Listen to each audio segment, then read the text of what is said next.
Hello everyone, and thank you for taking the time to visit my YouTube channel. My name is Lathe and I'm a wood turner from the northeast coast of Scotland, a small town called Elgin. I've been wood turning now for just over 6 months, and in that time I've been able to do a little bit of everything really, from turning pens to bowls, spindle work. I recently finished making 2 lamps. And the purpose of this channel is to let you see the things that I make in the same way that I have gone on YouTube and watched the videos of many other wood turners. I thought it's time that I made some videos of my own so that you could see the things that I do. Hopefully to help you and to inspire you to see that it is possible for you, just in a small garage workshop like I have, it is possible for you to get a lathe and get the materials, and you can do the same things that you can see people on YouTube do yourself. It's a very fun and rewarding hobby to have. I love wood turning. I find it very relaxing, although it is stressful at times as well. But the purpose of this video is just to introduce to you myself and to give you a little tour of my garage workshop.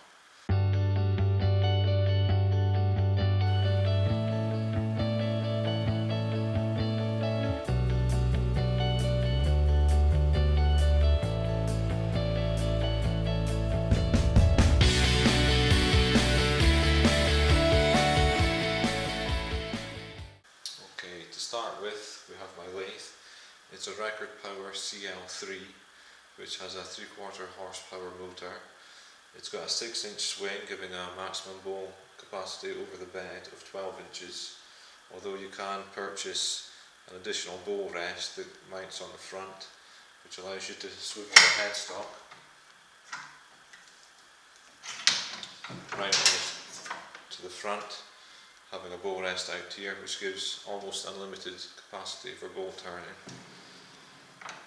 Between centres is 24 inches as standard, but you can get bar extensions as well to increase the maximum distance between centres. 24 inches though, to start with, is more than adequate for what I'll be doing. Stainless steel bars opposed to a flat cast iron bed allows the tailstock and the banjo to move freely up and down, locking with a cam lock. Comes as standard with an 8-inch tool rest. You are able to get additional sizes as well. Currently I have the SC4 chuck, which is great. It's an expanding scroll chuck. You get various different jaw types. It's a really good chuck. Okay, for my tool rack I have just a standard selection of wood turning tools really. I have an inch rough and gouge, a 3/4 inch oval skew, a 3/4 inch flat skew, a 3/4 inch spindle gouge, a 3/8 spindle gouge, and a 1/4 inch spindle gouge, a 3/4 inch scraper round nose, a 1/2 inch parting tool, parting or beading tool, and a 1/8 parting tool as well. I also have a Robert Sorby hollow master that I use for hollowing out bowls and vases, that sort of thing. And as you can see, a variety of different finishes as well. CA glue for when I'm turning pens and finishing pens. I've also got a 2 Morse taper, and I think it's a 3/4 inch chuck as well for going in the tailstock for boring holes down the centre, which is an invaluable tool. Moving on from the lathe, we come to the Robert Sorby Pro Edge. For the first 4 months or so that I had my lathe, I didn't have any way of sharpening my tools, so they got quite blunt very quickly. So it was very difficult to get a nice clean finish on anything I was turning. I was having to rely a lot on sandpaper to really smooth out the tool marks that were left.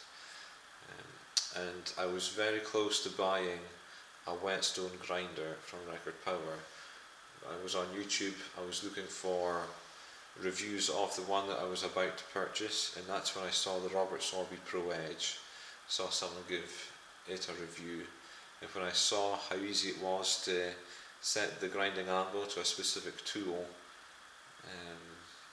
being new to this whole thing, I thought it would be foolproof really, that it would help me get a guaranteed clean edge on my tools set at the correct angle, and it has been fantastic at doing that. As you can see, there are set holes on the machine. See if this will focus. There we go. There are holes ground into the side to give a template so that you can set the angle to a specific tool, from a skew chisel down to the bevels for standard wood chisels and roughing gouges and spindle gouges and bowl gouges. There's an attachment that you can get for it as well, this thing here, that you stick the flute of your spindle gouges or your bowl gouges, and it will allow you to have a fingernail profile so that you can have a specific grind on it. There really is a lot that you can do with the Sorby Pro Edge, so I'll probably do a series of videos dedicated specifically to that. I'll go through some how-tos on how to sharpen the various tools that you get for wood turning. It comes with guides for a skew chisel so that you can have the right angle for that, and a guide as well for your roughing gouge and spindle gouges as well. So I'll do a series of videos on that. There's a lot to really talk about with the Pro Edge, and this is just a tour for the moment. Okay, here we have my bandsaw.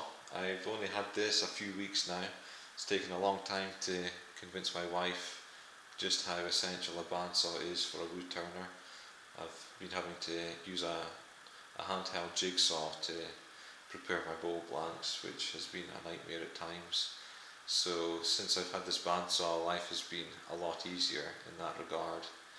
This particular model is the BS350s. It's the 14-inch bandsaw in their hobby range. Really, they do have larger machines for more industrial purposes. This has a 14-inch throat, and I think it's about a 9-inch depth of cut overall. But it's a lovely machine. It's really smooth in operation. I've used it so far to rip down some rough wood that I've had, and it came with a miter gauge. So it's not the best miter gauge. It does slot in the groove on the table. I did my first segmented bowl a few weeks ago. I'll be doing a video of all my different projects that I've done so far, just to let you see what I've done.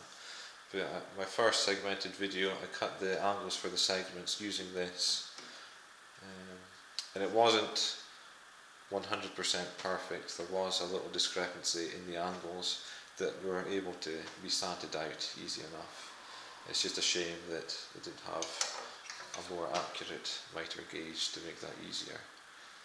But it is a wonderful machine overall. It cuts straight, and it cuts quick. It does create a lot of dust, but you can expect that. I don't have a dust extractor at the moment. That will be my next purchase. But a bandsaw, everyone that is a wood turner will know just how essential a bandsaw is. Perhaps not essential, as you are able to make do with a jigsaw, but it certainly does make your life easier.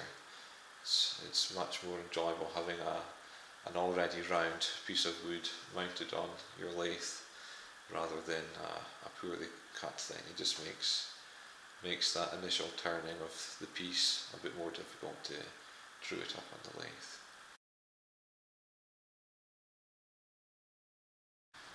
Right, so here we have my improvised workbench slash table saw. It's made out of an old kitchen cabinet and an old wardrobe door that I just stuck on top. And as you can see, there is a circular saw blade sticking out through the top as well. So there's just an old Bosch circular saw that I've mounted on the underside, perpendicular to the edge of the tabletop here. I do have a fence for it, so what I do is I measure out and clamp this level down, and I just run the wood through. It's not entirely safe, but it's enough just to size stuff like plywood, bigger things, just to get it down to size. A lot easier than it would be using the jigsaw or using the circular saw on its own. At some point I'd like to get an actual table saw. We'll have to wait a bit more for that. I think we'll have to sell a few more pens to be able to fund that. It's taken a while to save up for the bandsaw, and that's probably Christmas spoken for if the wife has her way, so who knows, we'll see. But it does the job, and it's a nice large tabletop as well. I can drop the blade out and then I have a nice clear area for drawing things out, marking things out, and assembling things as well on the bench. And just because it might be of interest to you, my brother, when he bought his house recently, he wanted to fit a new kitchen, so when it came time to rip out the old kitchen, I was lucky enough to salvage the old kitchen units. So I thought that would work lovely in my garage as a means of concealed storage. Got a few nice wall cabinets, a few under counter cabinets, and the old worktop as well. So it's nice having this additional worktop area here, although it's a bit of a mess now. It usually is a mess, but I have a lot of concealed storage as well with the drawers and the cupboards.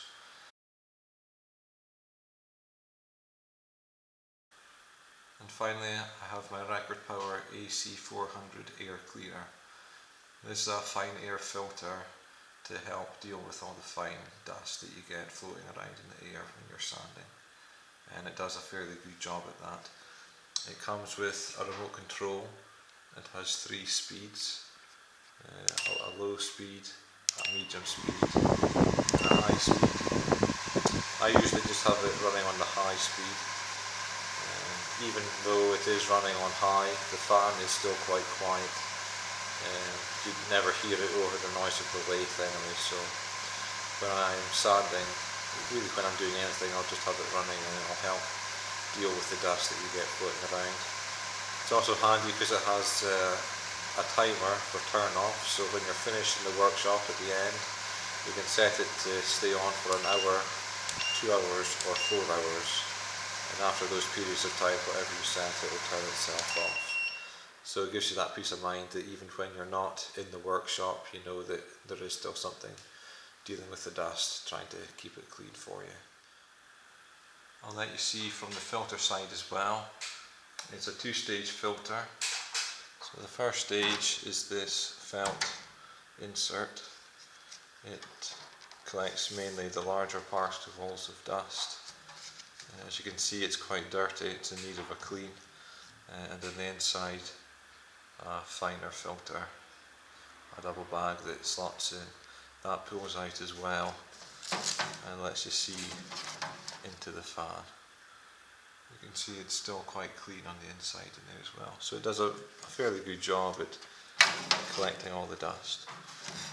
I should probably give it a clean. It's just a case of taking the filters out and hitting them outside against the wall or in a bin just to shake the dust off, and they're good again for a while longer. I hope you enjoyed that little walk around of my workshop, and thank you again for taking the time to watch my first video. Please subscribe to my channel so that you don't miss out on the videos I'll be posting in the future. The next one will be a detailed look at my past projects so that you can see the things that I'm capable of, and also so you can see what you could be capable of yourself in a garage workshop. You see on YouTube a lot of fantastic looking workshops that are full of all this big industrial machinery, which always made me jealous and always made me wish that I could have a workshop like that. But hopefully through watching me and the things that I do on this channel, you'll see that you don't need a workshop like that to still be able to make incredible things. So please subscribe and like and share, and leave me a comment as well. Let me know the things that I've done well, and give me some feedback on what I can do better to be more engaging with you and to make things more interesting for you.